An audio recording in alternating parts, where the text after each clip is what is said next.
Ligou? Ligou. Bom, obrigada. Todo mundo vai falar.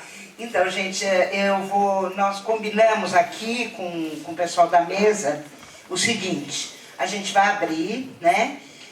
Quem for falar, vem até aqui, porque a gente está gravando, depois a gente quer divulgar esse vídeo, então se apresenta, cada um terá 3 minutos para sua intervenção, para suas questões, e depois que vocês fizerem intervenção, como o pessoal tem que sair cedo, não dá para a gente ficar até muito tarde, então combinei com o pessoal da mesa, cada um terá 5 minutos para fazer suas considerações finais, tá? Nesse sentido, nesses 5 minutos, a gente vai inverter a ordem, já combinamos, então, começou com essa e depois termina com essa. A gente faz a inversão que a gente democratiza. Só 2 avisos, já vou passar a palavra para vocês, que estão todos levantando as mãos, que é o seguinte: bom, primeiro, lembrar que nós temos a eleição da PROPUC, Chapa 1, Resistir e Avançar com Autonomia, que vai ser dia 30, 31 e dia 1º. E, em segundo lugar, avisar que a reitora imposta, no golpe que teve na PUC, não autorizou, né, que a PROPUC e que os estudantes e a FAPUC fizessem os debates com os reitoráveis.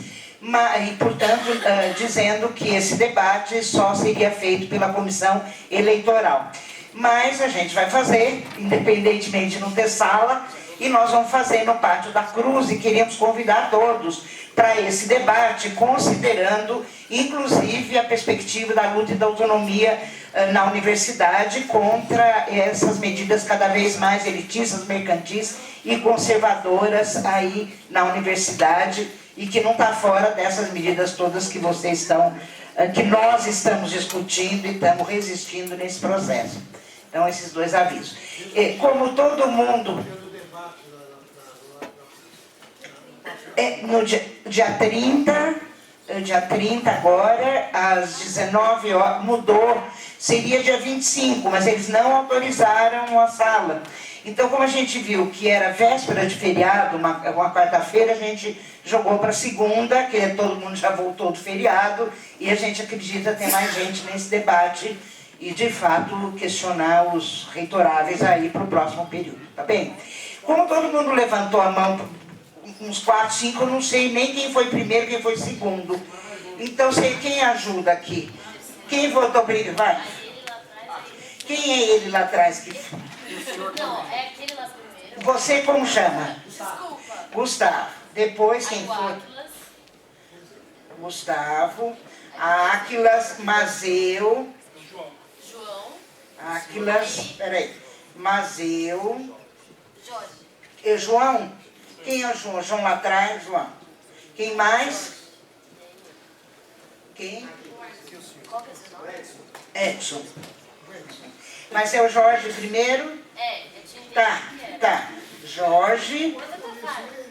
E, não, gente, eu já vou anotar, porque depois todo mundo vai ter, depois o tempo é curto, e aí cada um, 5 minutos. Então, todo mundo que se quiser escrever, levanta a mão. Então, a gente... 3. Mas eu também não Não, eu não vou ficar cortando, mas também não pode chegar aqui e não falar, as pessoas que querem falar. Então, não, gente, eu estou deixando no máximo 3 minutos, porque eu acho que as pessoas têm que falar um pouquinho. Jorge, o último, quem era, gente? A Edson. Mais alguém quer se inscrever? Está todo mundo satisfeito assim? Tá bom? Pode mandar bala? Tá bom, então, no máximo 3 minutos, Gustavo, venha. Se apresentem, viu, gente, que está gravando. Gente. Pode falar desse aqui. Bom, boa noite. Eu sou o Gustavo, sou militante do POR, sou professor da rede estadual, da rede municipal. Primeiro eu quero deixar uma questão aos debatedores, porque o áudio do Romero Jucá hoje, além de toda aquela palhaçada, tem um ponto que nos interessa diretamente, porque aponta para o monitoramento do MST.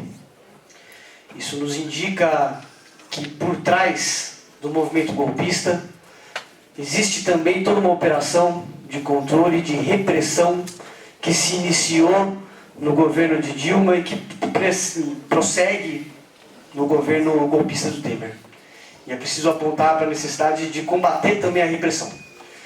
Segundo, que eu ouvi várias observações no sentido de formação de um bloco histórico, apontar para um bloco de lutas, mas me parece que o problema da independência de classe aponta para a ausência do Partido Revolucionário. O problema histórico, né, da destruição da Terceira Internacional pelo stalinismo e todo o retrocesso histórico que isso implicou para a esquerda no mundo todo, tem que ser colocado em questão. Então, que resposta que cada agrupamento aqui dá para o problema da formação do Partido Revolucionário? De que maneira atingir? Como construir o Partido da Revolução no Brasil? Nossa. Isso daí é fácil. Uma coisa ligada aí, gente. Então vamos desligar. Sou Áquilas Mendes, professor aqui da Faculdade, do Departamento de Economia e da PUC, e lá da Faculdade de Saúde Pública da USP. É o seguinte... Diretor da ProPuc, candidato a chão. Exatamente. Diretor da ProPuc, e estamos aí na luta por essa chapa autonomia e atuação coletiva da classe. Da classe eu fui, né? Tá bom.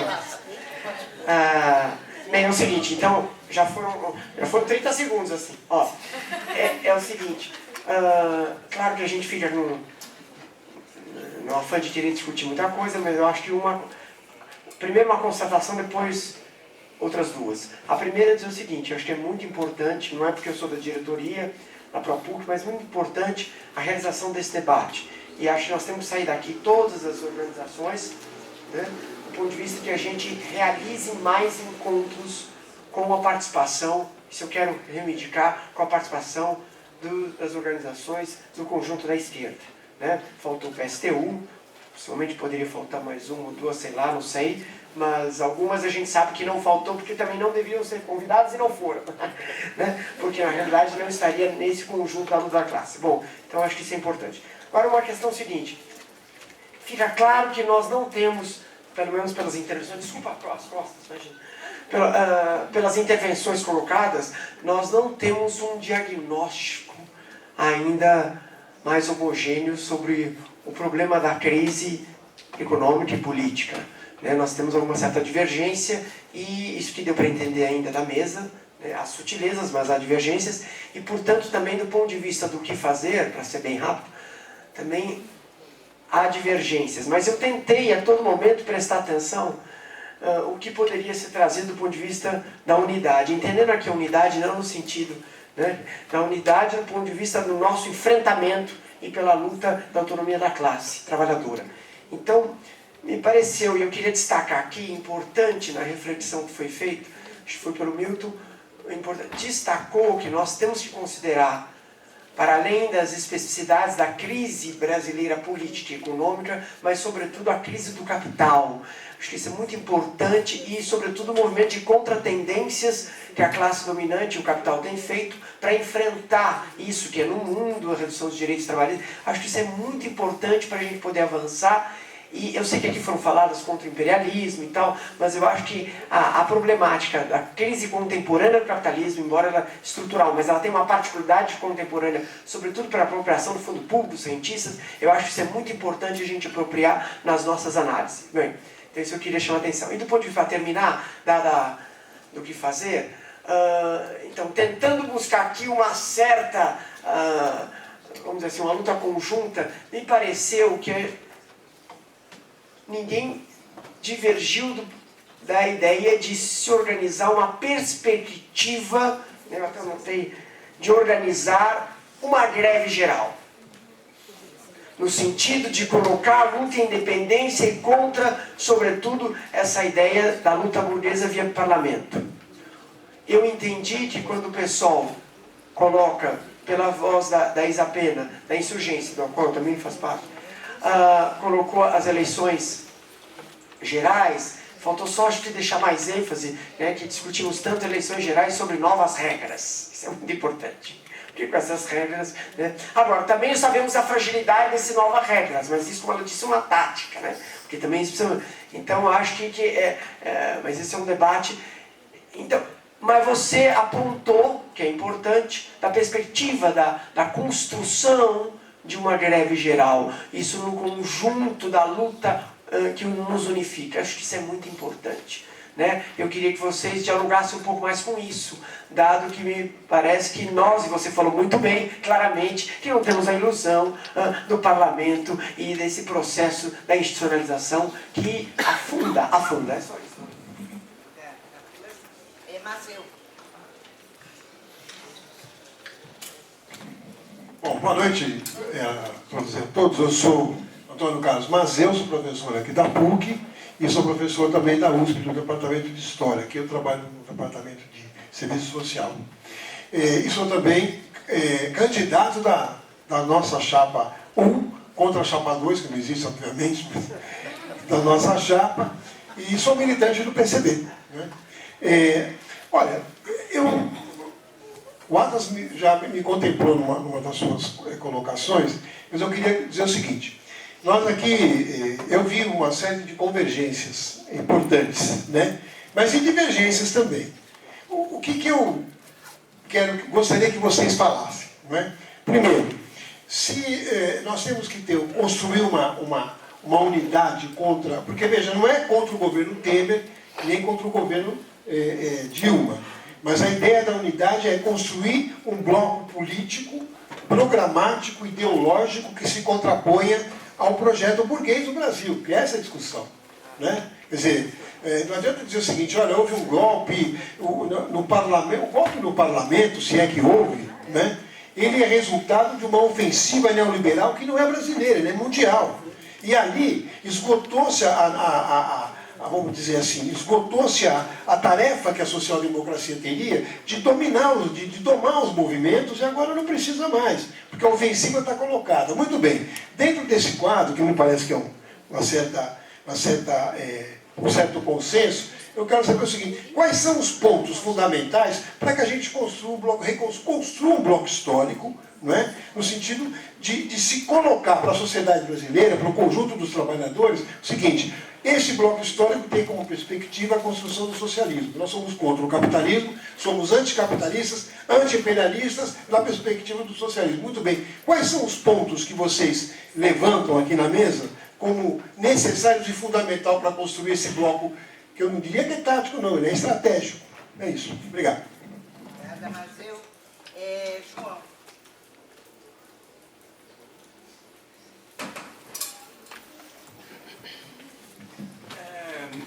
Boa noite, eu sou o João, sou militante do PCO, estudante da USP. Desligou. Desligou. Botar o material.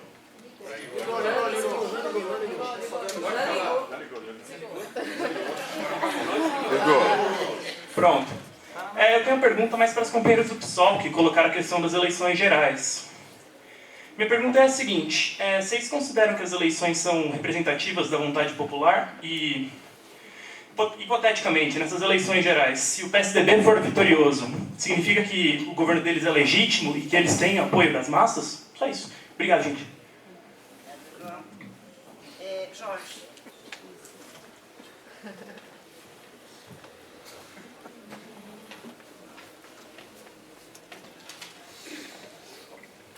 Boa noite, meu nome é Jorge. Não sou militante de nenhum agrupamento, mas eu fui militante do PT no começo do PT. Eu rompi, né, saí sozinho na época do colégio eleitoral, quando que a Executiva Nacional tirou uma posição de não expulsar os deputados, Sérgio Soares, brevemente, José Eudes, não atenderam uma deliberação democrática na Copa. E uma outra coisa,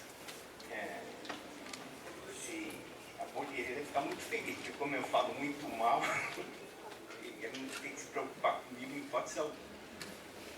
Agora, por outro lado, os companheiros que fizeram as apresentações tocaram em vários pontos, né?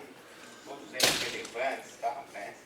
Percebo que nem o companheiro também fez uma pergunta, que existem muitas convergências e outras divergências, sem dúvida nenhuma. Né?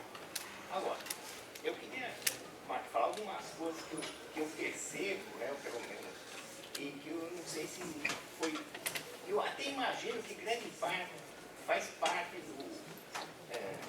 do arcabouço, todos vocês devem ter. Só que eu também não tinha sido dado destaque aqui hoje.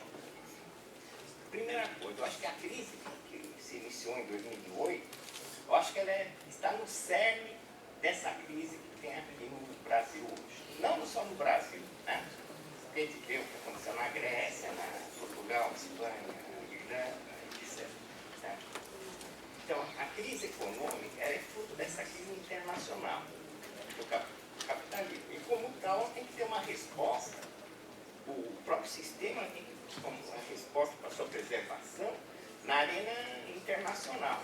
Né? E o Brasil apenas uma parte desse processo. Né?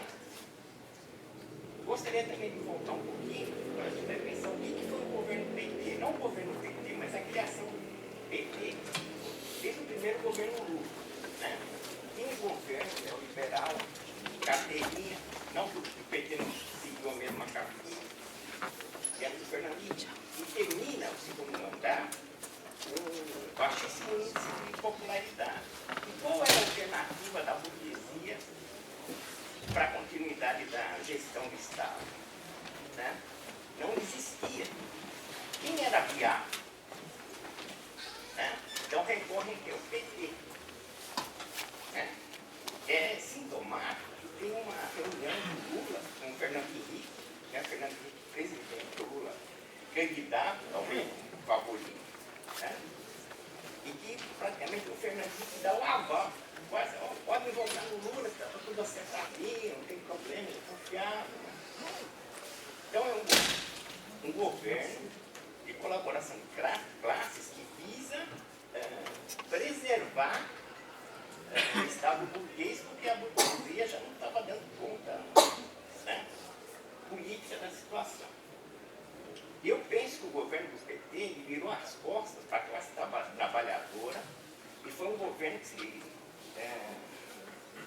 apoiou nas parcelas mais miseráveis da população. Né? E que isso rende voto, mas não rende a força política e as mobilizações. Tá? A gente pode... Outra coisa também que eu acho que é sintomática, que isso fez com que a central sindical, que é majoritariamente controlada pelo PT, a CUT, atuasse como atuou. Eu vejo aqui pelo menos 2 companheiros de assembleia de bancários, né, que sabem o que era, que foram, né, as assembleias nas campanhas salariais.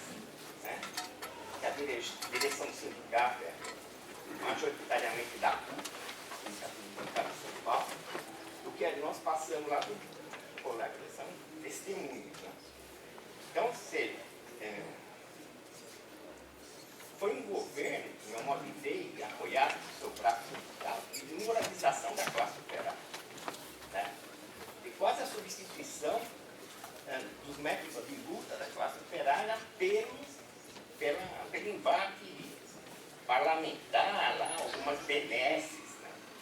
Então, eu acho que esse governo, e que já nos seus estertores, né, aprova uma lei antiterrorismo que vai dar, inclusive, a justificativa para descer o corrente. Né? Quer dizer, então, você vê, no modo de ver, não dá para defender esse tipo de governo. Não estou falando a favor do impeachment, mas não dá para falar fica Dilma, é impossível. Né? Porque isso é romper com a posição de classe. Né? É compactuar com esse reformismo vergonhoso que foi esse governo. Bom, acho que já falei muito mais que o meu tempo.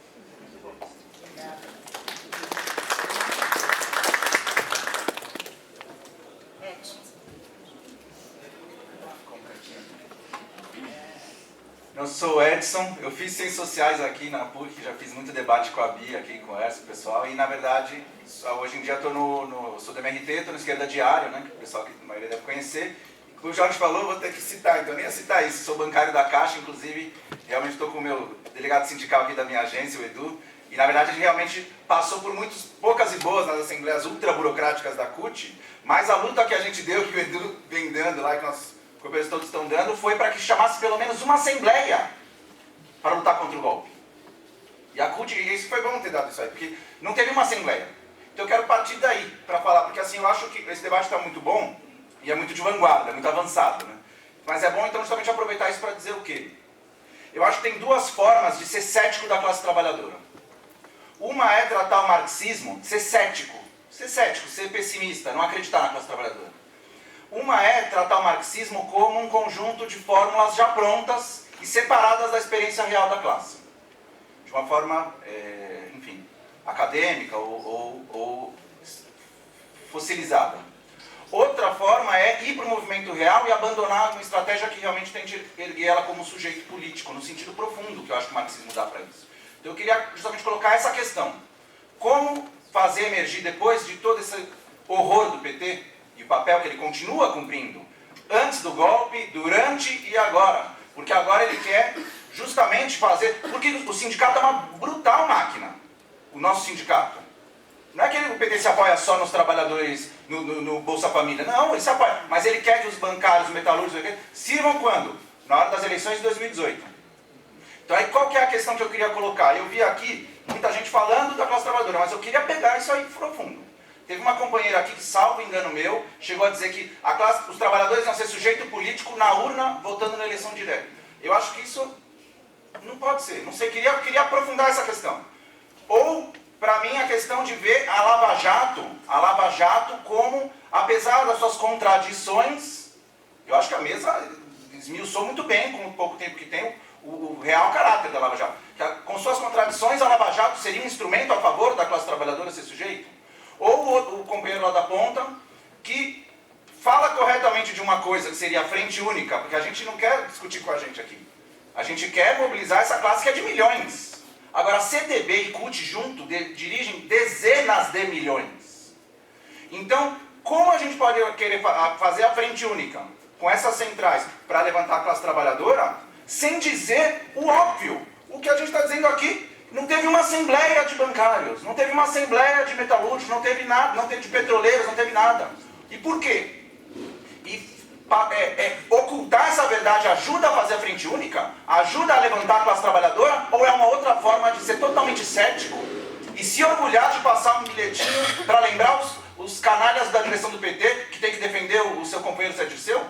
É assim que a gente vai avançar? Eu queria justamente, eu sei que já foi tocado um pouco, não é exatamente uma pergunta, mas eu queria que cada um falasse se abandonou a perspectiva de que a classe trabalhadora seja sujeito de fato, ou se não abandonou, porque via ver que isso pode acontecer. Obrigada. Bom, eu vou passar então a palavra. Agora a ordem é a seguinte. Vocês, Sâmia, depois a Isa, Diana, Milton, Antônio e Erson. Ok?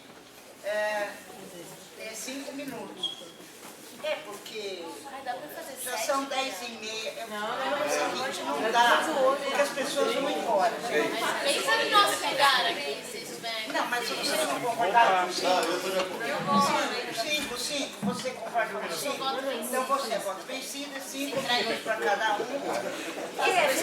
Se as pessoas vão embora, quem ficar pelo final tem que... Não, me sincronizei. Então, 5 minutos.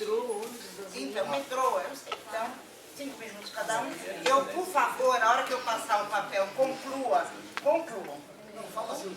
Um minuto antes, por favor. Um minuto antes eu falo. Fala, por favor. Falta um minuto. 1 minuto antes eu falo, tá bom? Obrigado. 1 minuto, tá bom. Então, Sâmia.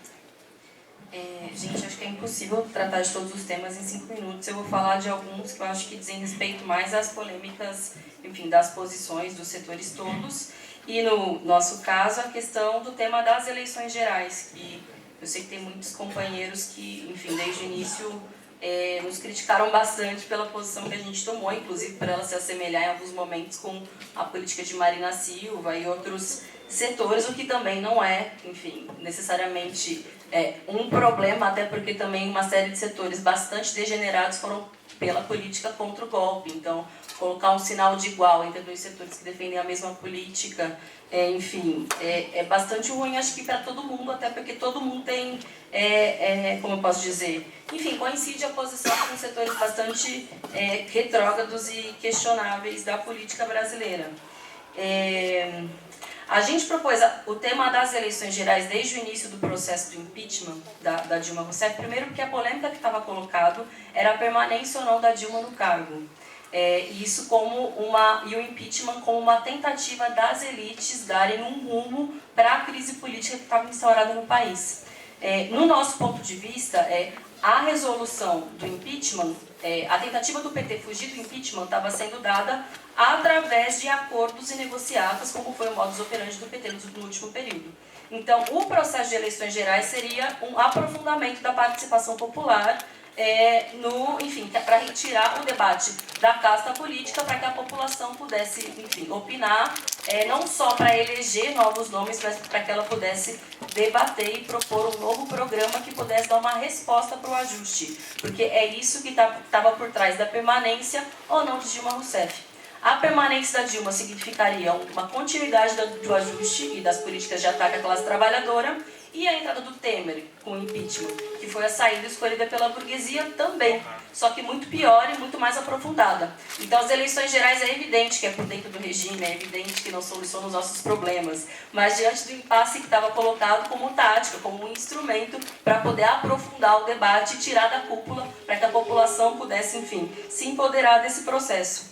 Mas isso, claro, sem estar deslocado em unidade, inclusive, com o processo de luta contra o ajuste, contra a retirada de direitos, que eu acho que é o papel de todos os setores que estão aqui, que inclusive se colocam à frente ou são apoiadores de todos esses processos de luta, diferentemente dos setores do PT e de suas burocracias, como a UNE, enfim, CUT, MST, etc., que nunca se colocaram a serviço da luta de fato para poder lutar contra os ajustes e contra a implementação do programa do governo petista sobre a classe trabalhadora. De que forma a gente pode construir um processo de unidade de luta daqui para frente? Eu acho que primeiro que está colocado que todos nós aqui dessa mesa, eu acredito, inclusive porque o PSTU também não pode vir hoje no debate, estamos contra o que foi o processo do impeachment e compreendemos o que significa esse governo interino para a classe trabalhadora. Então, acho que há uma série de mobilizações e manifestações pelo Fora Temer, e eu acho que a gente tem que fortalecer essas manifestações, inclusive porque elas são construídas em frentes amplas, elas são, enfim, eu acho que com os primeiros dias do governo do PT, seja porque a crise política continua, até por conta do que foi a revelação desses áudios de hoje, como continuidade da Operação Lava Jato, mas especialmente porque o ajuste vai se intensificar, a população também vai estar fazendo suas primeiras experiências com o governo Temer e a gente tem que se colocar na linha de frente pela queda desse governo, que é ilegítimo e que visa atacar cada vez mais a classe trabalhadora. É claro que é um processo novo e é um processo de uma série de experiências, inclusive até porque a gente não tem mais o PT como governo, os setores que até então a gente chamava de governistas agora são oposição, enfim, então tentando retomar a direção do movimento de massas através desses processos de luta contra o Temer, mas nós temos que ser os principais entusiastas, porque o PT e suas burocracias são incapazes de levar até as últimas consequências um plano de luta contra os ajustes, porque foi exatamente desse modo que eles se comportaram no último período. À frente da CUT, à frente do MST, à frente da UNE, por exemplo, quando não mobilizou a juventude contra, enfim, os cortes na educação, a reforma universitária, uma série de políticas que o governo do PT quis implementar no último período. Sobre a questão da Lava Jato, de fato, da forma como ela é apresentada e controlada pela mídia, as informações parciais, enfim, o favorecimento de alguns nomes em detrimento de outros, a Operação Lava Jato não é aquilo que a gente reivindica como a saída e como a resposta para a gente poder aprofundar a experiência com os trabalhadores, para que eles tenham um descontentamento com relação, enfim, aos políticos de maneira geral. Porém, ela é um instrumento, sim, para que enfim, que todos os nomes dessa casta política sejam revelados. Eu acho que está ficando cada vez mais claro que nenhum dos nomes se salvam, e nós, à esquerda, afirmo novamente, a gente não precisa ter medo de pautar o tema da corrupção, porque isso é sistêmico, isso diz respeito à forma como a política e como os ataques à classe trabalhadora são feitos no país. E não é à toa que todos os partidos estão apoiando a operação Abafa a Lava Jato, porque isso diz respeito a salvar a própria pele. Obrigada.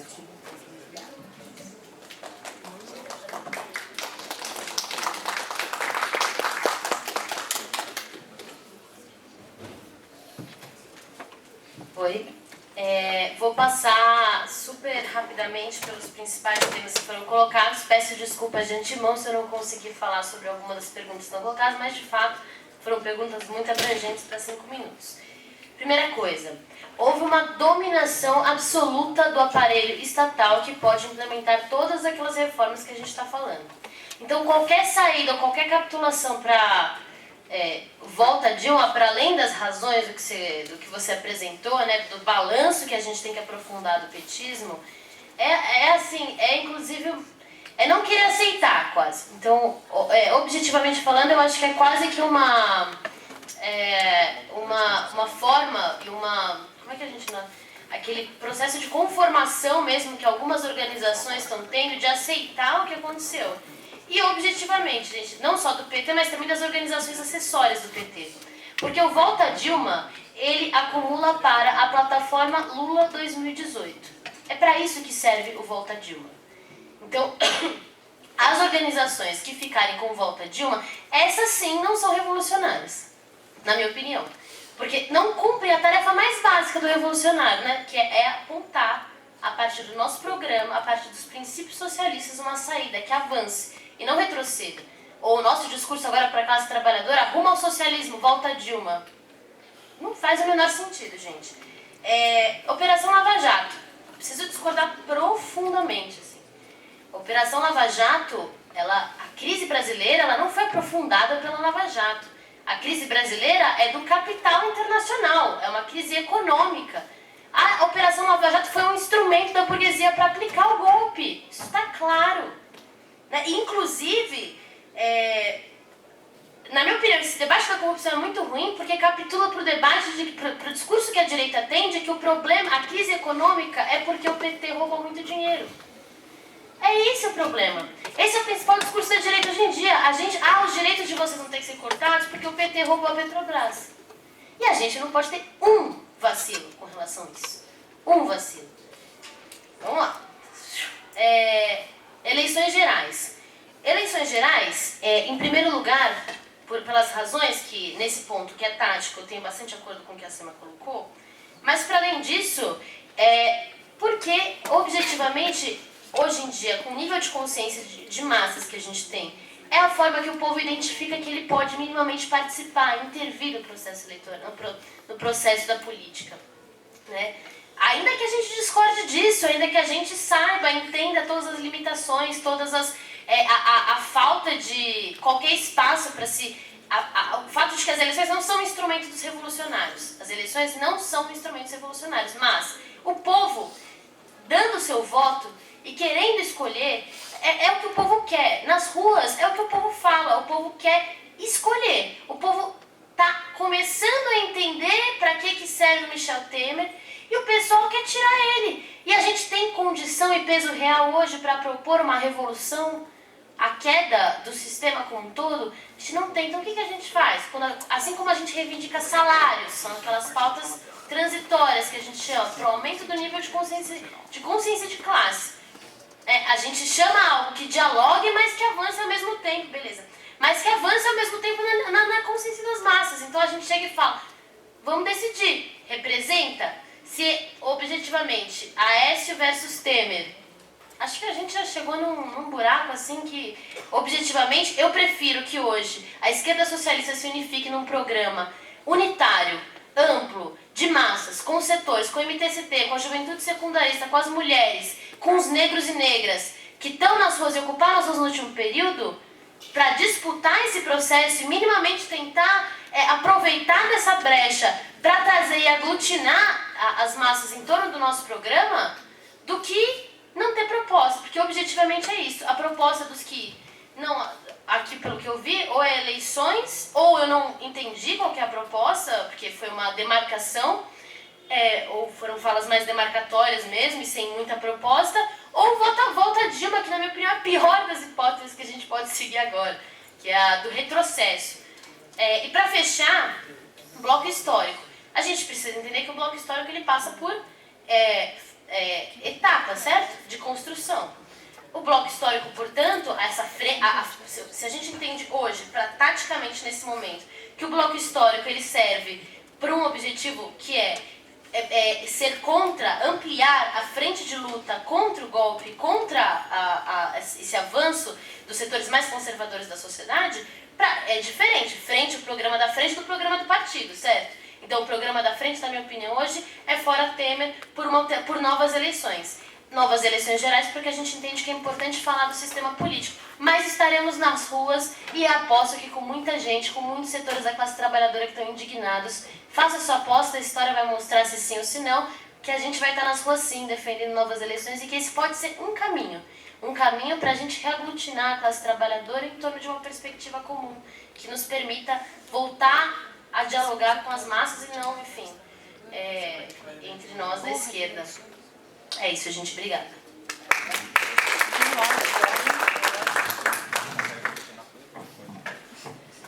Bom, gente, acho que foi muito bom o debate.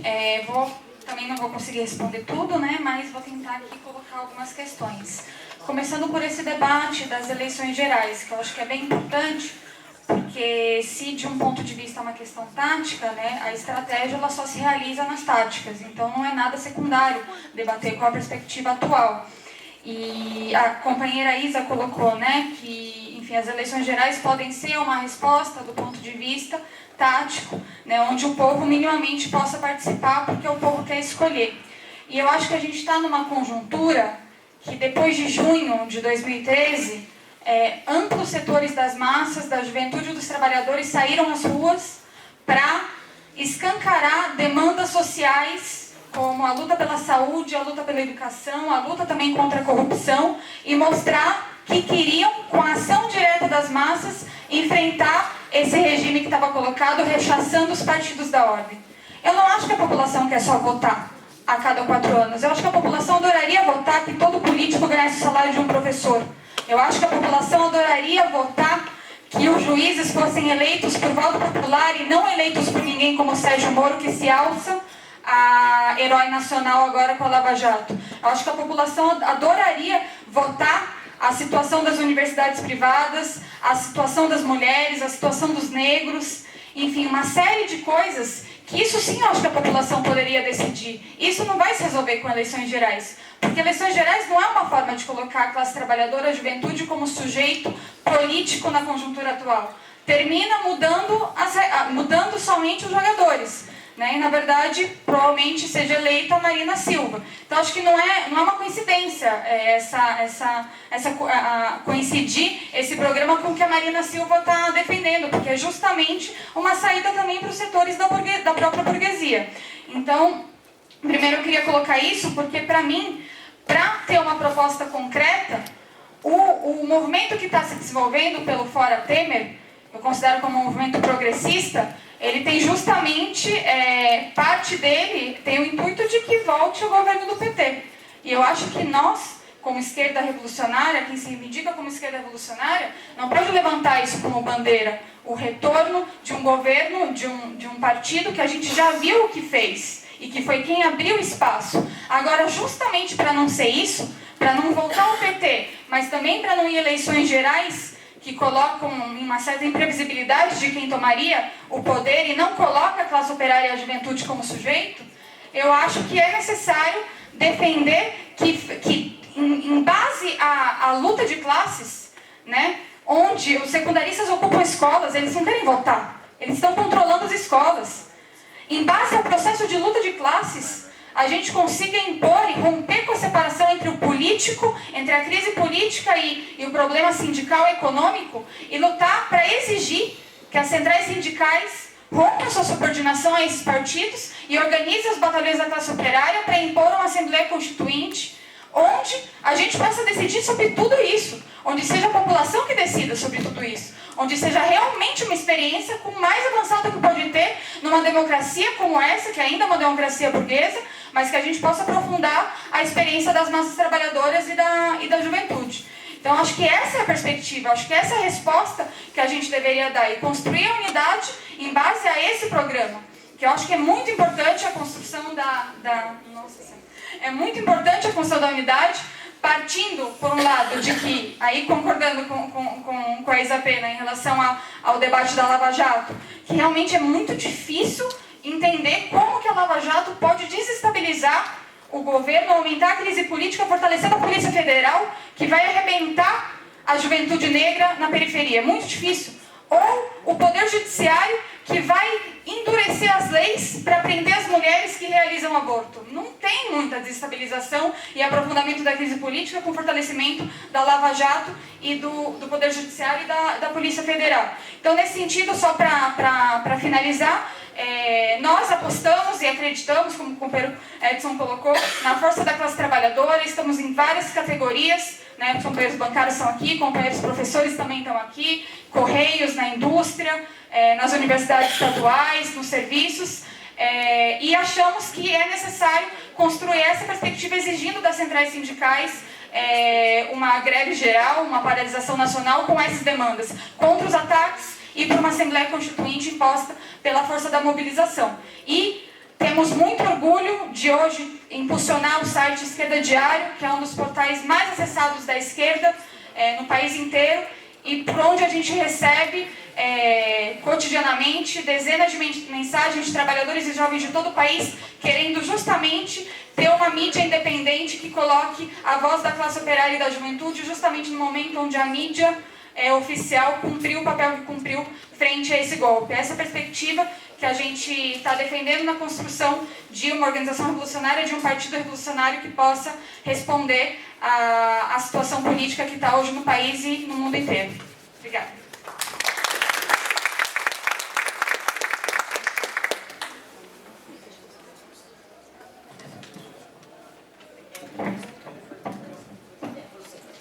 Olha, realmente o conjunto de indagações aqui demandavam um outro debate, mas eu gostaria de dizer o seguinte: o clássico partido revolucionário ele não se constitui efetivamente numa possibilidade dos nossos tempos. Isso não deixa de ter uma realidade no surgimento de organizações que transitem nesse campo do bloco histórico, não é?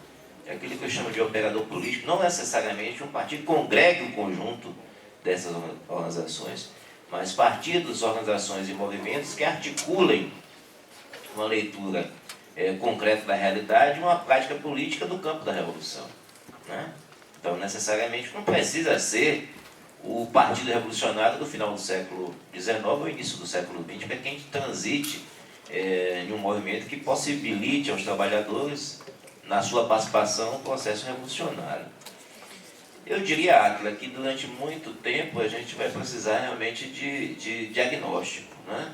O debate da conjuntura, até pela própria velocidade, pode se impor de outra forma. Se, para além da fala do Romero Jucá e tantas outras circunstâncias demandarem que o governo está infestado de figuras que até mesmo segmentos conservadores da sociedade consideravam ruins, o que é que pode acontecer, né? Então, o impacto da conjuntura é um impacto momentâneo, a velocidade é algo real.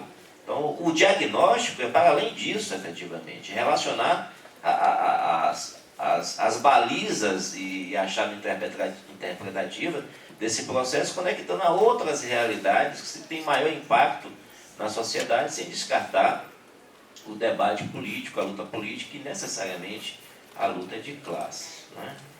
E procurar a unidade da esquerda, eu acho que o primeiro passo é subordinar a tática à estratégia, né?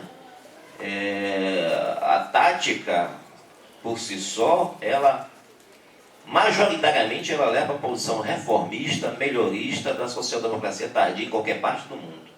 E aí você tem as experiências do PS na Argentina, do Partido Socialista Operário Espanhol, do Partido Socialista Português, do Siriza na Grécia, né? É bom lembrar que questionávamos muito essa experiência quando outros consideravam que era a antessala da Revolução na Europa. Então a gente precisa ter muita preocupação com esse tipo de questão. E a estratégia que a gente tem que explorar, a tática, na verdade, é a organização dos lutadores sociais, a organização de uma pauta em comum, de um programa que possa unificar.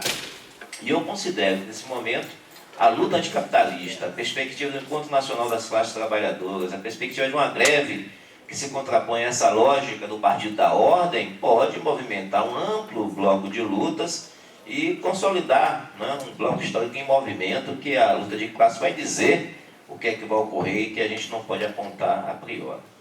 Então, é basicamente isso. Não queria me prolongar, não entrarei mais nas questões do PT, das eleições gerais. Compreendo que muitos companheiros dessa mesa colocou a questão da eleição geral como algo preocupante para a classe.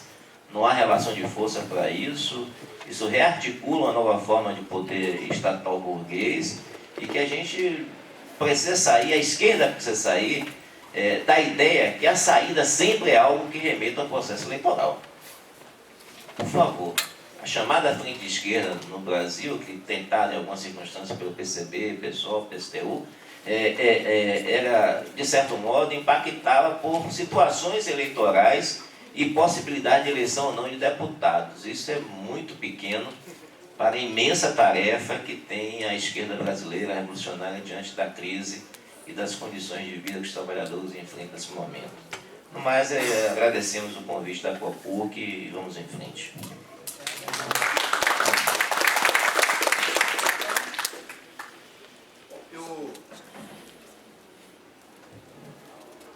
Eu acho que as colocações feitas aqui, elas poderiam, de maneira um pouco simplista, mas também pelo tempo que a gente tem, ser sintetizado basicamente em 3 posições. Então, tem uma posição muito sectária que fala o seguinte: se Pinochet estava na foto do golpe, não dá para apoiar o Allende contra o Pinochet. Que foi dito aqui. Que os golpistas que hoje estão no governo, eles estavam na foto do governo Lula. O Pinochet também estava na foto do governo Allende. E alguém aqui teria dúvida de falar não ao golpe no Chile, fora Pinochet, porque o Pinochet estava na foto do governo do Allende? É uma política sectária. É uma política fora da realidade. É uma política que desconsidera o interesse da maioria da nação, do povo brasileiro. Esse sectarismo leva a uma colocação de frases. A frase é assim, bloco de esquerda. Mas também não é real bloco de esquerda. Porque ninguém quer formar frente nenhuma. Porque tem gente que fala assim, a gente teria que ir para frente falando, canalhas do PT. Meu amigo, se a gente quer fazer uma frente, não dá para fazer assim, a frente. É uma política para não ter frente. É uma política para não lutar contra o outro lado. Exigir autocrítica do PT. Olha a nossa arrogância. A gente teria que chegar, nós só fazemos frente com vocês se vocês se autocriticarem. Pode olhar no áudio da gravação, está lá, tudo isso foi colocado aqui nesse debate que mostra uma enorme confusão e que expressa uma coisa que a esquerda, ela está golpista também. Porque inclusive foi dito aqui também o seguinte, que se for para voltar Dilma não vale a pena, tá certo? Não vale a pena. Seria um retrocesso. Foi falado aqui que voltar a Dilma seria um retrocesso. A única realidade que existe é o seguinte, tem um golpe. Se a gente luta contra o golpe, é para voltar ao governo Dilma. A nossa palavra de ordem não é essa, nós não gostaríamos. O PCO não votou na Dilma, não apoiou o governo Dilma. Agora o povo brasileiro elegeu a Dilma e na perspectiva atual, botando o pé no chão, não ficando nas nuvens, só tem 2 possibilidades. Ou fica o governo Temer, ou esse governo é derrubado, e até do ponto de vista constitucional, do que está colocado aí nesse momento, tá certo? Porque, logicamente, pensar em eleições gerais, eleições nesse momento, é a política golpista, também golpista, claramente golpista, por isso que é a política da Marina, não é só a política do PSOL, é a política do New York Times, é a política de vários setores da direita, tá certo? Também acho que tem que ir mais além, tem que eleger o Bolsonaro, tá certo? Tem que eleger o Aécio, política golpista, tá certo? E não vamos chamar as coisas claramente como elas são. E é uma política meio sem pé nem cabeça, tá certo? Isso não é uma política para frente, Não é uma política que serve para ir nas fábricas, inclusive naqueles lugares onde teve assembleia, sim. Não dá para ir. Duvido que alguém fosse lá na assembleia da Mercedes e falar, eu quero defender aqui que é tudo a mesma coisa. Né? Porque eu acho que teve colocações bastante lúcidas. O companheiro falaram aqui, não é a mesma coisa da gente lutar por melhorar a educação, garantir que aumente as verbas que estão garantidas na Constituição, e agora tem que lutar, tá certo, contra a política do governo golpista, que é nenhuma verba garantida para a educação. Quem acha que é a mesma coisa, ó, virou governista, inclusive do outro lado, tá certo? Que é o que está acontecendo com muita gente. Então eu terminei dizendo o seguinte, que nós vamos ter que debater muito mesmo, tá certo? Porque não é existe uma política que é lunática, uma política golpista, de vários setores da esquerda, que usam um pretexto para ser golpista, que nós não queremos construir um partido do mesmo tipo, sim, do partido bolchevique, que seja um partido mais simples, que olha e fala, não, tem um governo provisório, que é uma merda, tá certo? Que não é o nosso governo, mas tem o Kornilov, a gente não apoia o golpe do Kornilov, a gente não fala que é tudo a mesma coisa, tá certo? Quer um partido que seja bem simples, como o partido de Lenin, e nós achamos que é perfeitamente possível, e é essa tarefa que está colocada, né? Um partido que não fique fazendo demagogia, porque também não teve, queria chamar a atenção, não teve assembleia nos metroviários, companheiro. Né? Não teve, tem que fortalecer a oposição nos bancários. Eu sou favorável a lutar por assembleia nos bancários, como a gente defendeu na POE, que foi aprovado, criar comitês, mas também não teve assembleia nos metroviários, que é com luta dirige. Também não teve assembleia, aliás, teve até alguma mobilização em São José, mas para fazer ato a favor do golpe, a favor do impeachment, de sindicato dirigido pela Conlutas. Tá certo? Os sindicatos metroviários, dia 29 de abril do ano passado, teve uma greve geral, um dia de paralisação, não foi uma greve geral, um dia de paralisação contra o golpe. Os sindicatos metroviários que você dirige junto com a Conluta, sabe quanto tempo parou? Nem 1 minuto, nem 30 segundos, tá certo? Nada. Então não vamos fazer demagogia e colocar a culpa na direção, eu não vou colocar a culpa em vocês, né? Porque o sindicato é tão pelego assim, tá certo? Agora também não é certo colocar a culpa no golpe no Wagner Farias ou a culpa no golpe na Dilma, como fazem certos setores. A colocação aqui, repito, que eu falei no começo, né? É de culpar o governo, a responsabilidade pelo golpe não seria do imperialismo. Não é uma política diante da crise, onde o imperialismo não ganha eleição, tem que usar do golpe, tem que atacar o país, bombardear, se for o caso. Não, é que tem governos mauzinhos, como o do PT. Tem governo maléfico, porque eles dão motivo. Certo? Assim como certas mulheres, na opinião dos setores da direita, dos golpistas, dão motivo para serem estupradas. Certo? É uma colocação absurda. E nesse sentido, a única política de unidade é a política de lutar contra isso, né, de levantar, e a perspectiva de greve geral só pode ser verdadeira se for para passar, para construir uma ampla unidade.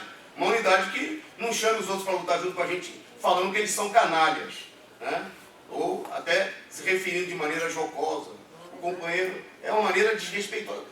Nós vamos ter que lutar sim junto com os companheiros do PT, que dirigem a maioria do sindicato, ou então nós vamos ter que ir para outro lugar lutar. Tá certo? Vamos ter que ir para o mundinho, tá certo? Com lutas, que não faz greve nem de 1 minuto, mas que fala que é a favor da greve geral. Esse mundo não nos interessa, interessa o mundo real, tem que ir para onde estão os trabalhadores, né? Dizer, por exemplo, que na Avenida Paulista, certo? Era só a classe média no dia 17, certo? Tinha centenas de milhares de pessoas, tá certo? Nós estamos vendo essa imensa mobilização.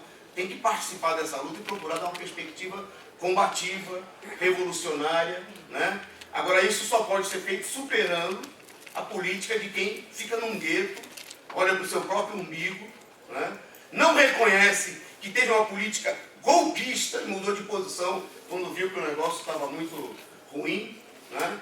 Porque ainda bem que mudaram de posição. E outros setores que nem mudaram de posição, que continuam a afirmar que não dá para arrumar motivo para não apoiar a luta contra o golpe, porque o Pinochet ou o Temer estava na foto do governo Dilma. É verdade, estava na foto. O golpe, em geral, é dado por gente que estava por dentro do governo. Tá certo? É assim que acontece. Precisa ver. Eu não conheço nenhum golpe que não tenha sido, em geral, dessa maneira. Ou a maioria dos golpes foram assim. Tem que aprender da história, né? Tem que rever a situação e não arrumar desculpa para não lutar. Ficar numa posição cômoda e, finalmente, a posição eleitoral. Veja, se apoiar a luta contra o golpe, né, significa fortalecer o Lula para 2018, e por isso a gente não vai apoiar. Por quê? Porque ser a favor de eleição direta fortalece a Luciana Genro ou a Marina.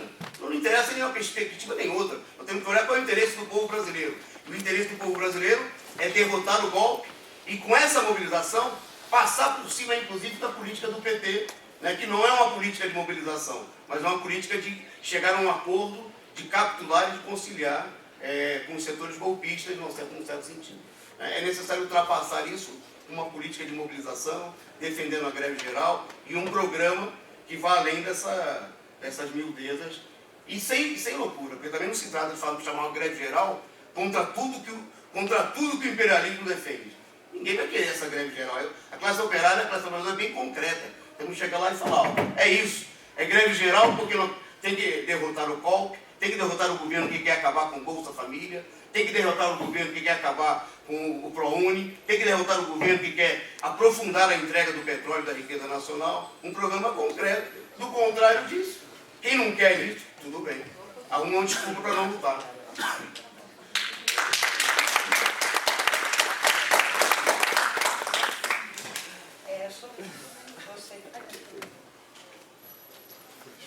Só uma coisinha, não aguento. A gente se esquece que a miséria da classe operária é o desemprego.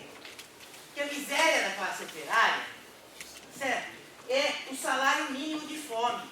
Que a miséria da classe operária é a escola pública, derrotada, acabada, é morrer na fila do SUS.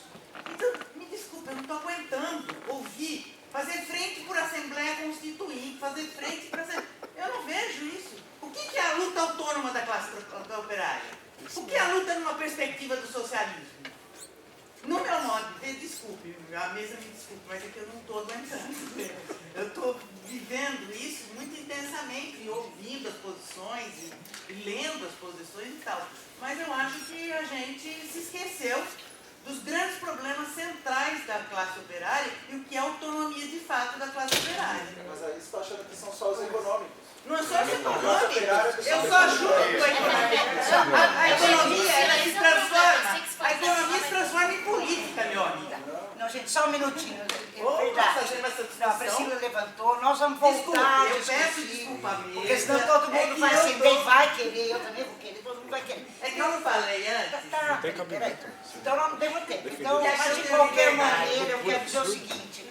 A ProPuc já sela aqui com todos vocês, companheiros, que nós vamos fazer o debate, começo de agosto. Aliás, vai ser ótimo. E a gente é muito o dia inteiro, tem que ser o dia inteiro. É muito importante que a gente semana inteira aí, Erson. Para as aulas aí, vem todo mundo. Desculpe, Erson, perdão, Sim. eu cortei sua palavra. Uma questão muito importante foi a questão do diagnóstico. Toda discussão política é necessário ter um diagnóstico. Esse golpe abriu uma nova etapa da crise política. Essa crise não nasceu com Lula, não nasceu com Fernando Henrique Cardoso. Ela nasceu com o fim da ditadura militar e nunca se estabilizou o Estado. Porque é estrutural. Não existe uma democracia sólida num país semicolonial. Um Estado oligárquico, com partidos oligárquicos e com uma miséria fantástica desse país, onde a polarização entre a miséria e a pobreza é extraordinária. Então, nós vivemos um longo período de crise, que não é crise de governo, é crise de regime político. Eu só gostaria de pontuar essa primeira colocação. Qual o diagnóstico? Essa crise vai se prolongar. E nós temos um problema, que é a crise de direção revolucionária. Nós não temos um partido do proletariado que tenha uma estratégia de poder. Todos os correntes vão ficar correndo atrás de eleição daqui a pouco. E nós vamos ficar sempre atrás das eleições. Porque nós não temos outra tática a não ser a eleição. Porque nós não temos esse partido penetrado no proletariado. É a crise de direção que nós vivemos. Isso vem desde a desintegração da Terceira Internacional, desde a stalinização dos partidos comunistas. É profundo esse retrocesso. Toda a restauração capitalista nós somos um reflexo dessa grande realidade internacional. Então, veja, o que vai acontecer com a CUT e com o PT diante do Temer? Vão negociar. Já estão negociando. Não é? Vamos dizer que Dilma permanecesse no poder. O que ia acontecer? Ela ia fazer um pacto com as oligarquias. Já ela tinha proposto, só que isso foi tarde. Então, e o que está refletindo isso? Está refletindo o problema da direção revolucionária, camaradas. Somos marxistas ou somos o quê? Isso que o marxismo sempre nos ensinou?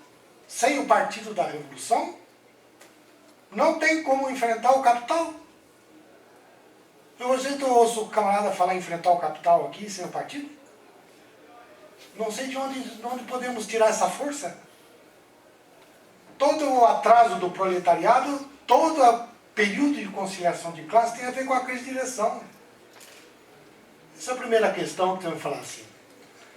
Temos que defender uma frente única a partir das necessidades das massas. E não da política burguesa, não por causa da crise do Estado. Porque a crise do Estado nós vamos enfrentá-la partindo das necessidades das massas. E a necessidade das massas hoje é enfrentar as demissões, é destruição de forças produtivas. A crise do capitalismo é uma crise de destruição de forças produtivas. É isso que o marxismo nos ensinou e vamos abandonar esse elemento fundamental? Então veja, o diagnóstico é esse. Ou nós vamos fazer uma frente que comece pela escala móvel das horas de trabalho, estabilidade do emprego, retomar os operários que foram demitidos, a alta do custo de vida, o problema da habitação, o do sem teto, sem terra e por aí, como uma política de unidade. Então essa é a primeira questão que eu queria falar sobre o diagnóstico. A segunda questão, que é mais estratégica, né, o Edson fez uma observação que certamente eu achei que foi redirigida à minha colocação. Só que nós não vamos ter tempo de fazer um debate dirigido. Como eu não posso fazer um debate dirigido ao PCO, ou aos companheiros aqui do PSOL, não tem como fazer um debate dirigido, uma vez que nós estamos aqui numa mesa eclética. Extremamente eclética. Não é? Então, veja, mas quando ele diz assim, que existe uma posição de tratar o marxismo como fórmula pré-estabelecida, sem a experiência dos explorados. Realmente isso é um perigo. Isso é um sectarismo. Mas também tem o oportunismo, que é baseado na experiência negar a estratégia da revolução. Negar lutar pela estratégia da revolução. Alguém aqui continua leninista? Leninista? Então a primeira coisa que o Lenin ensina é a estratégia. Quando fala da Constituinte, como era a Constituinte na Rússia? Era para derrubar o czar. E uma revolução, não era Constituinte para reordenar as forças no Estado. Nunca a Constituinte foi uma bandeira revolucionária se não tivesse estabelecido a estratégia dela, porque ela é uma forma burguesa de reordenação do Estado. Tanto é que o Partido Bolchevique teve que fechar a Constituinte. Passar por cima dela, porque era uma reordenação da contra-revolução no entorno da Constituinte. Então, há certos fetiches que aqui, democráticos, que nós não podemos debater em profundidade. Por quê? Porque os camaradas acham que defender a estratégia do governo camponês no Brasil é abstrato. Historicamente não é abstrato, camaradas. Objetivamente está colocado o problema, é que nós não temos o partido para levar adiante. E quando nós chegamos para os explorados, nós falamos, que poder que nós defendemos? Ah, eleição, ou constituinte. Né? Ou constituinte. Nós falamos, e como se vai conseguir o governo dos trabalhadores que vocês falam? Tem que colocar a revolução proletária. Ou você coloca a revolução proletária, ou você é alternativa de esquerda. Sabe a bandeira alternativa de esquerda? É puramente eleitoral. O que é uma alternativa socialista de esquerda? É como se fosse possível constituir um governo de esquerda pela via das eleições. É social-democracia isso. E não é só vocês que falam isso. O PSTU fala, eles falam, muitas correntes falam essa. Nós nunca falamos alternativa, você nunca vai achar num texto nosso. Se você achar aqui, eu faço meia-culpa aqui na frente. Você nunca vai achar num texto do POR. Você vai ver a crítica do POR à consigna de alternativa de esquerda, ou alternativa socialista, porque ela é democrática eleitoral. E por isso, ela, do ponto de vista socialista, é falso. O socialismo é uma revolução proletária, conteúdo de classe, proletária. Então, tudo isso parece muito abstrato, né, companheiros? Não, do ponto de vista histórico não é abstrato. Ele pode ser abstrato do ponto de vista que o classe operária não está à altura de fazer a revolução. Mas do ponto de vista histórico é concreto. E o Marx sempre nos ensinou. Geralmente o concreto é abstrato e o abstrato é concreto. Veja bem essa relação entre a dialética. Obrigado, companheiros.